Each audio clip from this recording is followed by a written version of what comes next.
2 దఫాలు కాపులు సహకారంతో 2 సార్లు ముఖ్యమంత్రి అయ్యారు.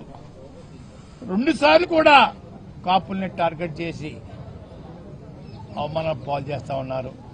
అంటే బానిసలుగా బతకాలని వారి అభిప్రాయం అనుకుంటానని.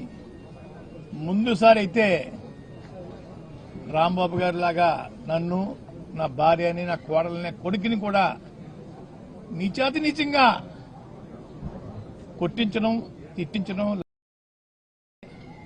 జుట్టు మెలితిప్పి ఖండించడం పోలీసుల చేత చేయించిన మహానుభావుడు చంద్రబాబు నాయుడు గారండి. ఈరోజు ఇదే పరిస్థితి రాంబాబు గారు జరిగింది. నేను ముఖ్యమంత్రిగా ఒకటి కోరుకుంటున్నాను, అయ్యా ఈరోజు కాకపోతే రేపైనా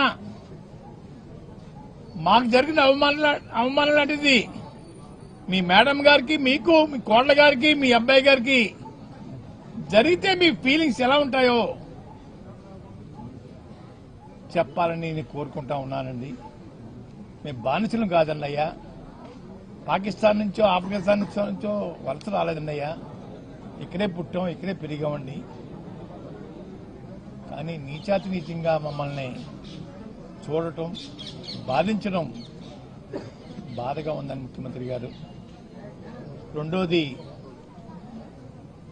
తిరుపతి లడ్డు విషయంలో అబద్దాల మీద అబద్దాలు రోజు వెల్లించడం సమాజం నవ్వుకుంటుందండి.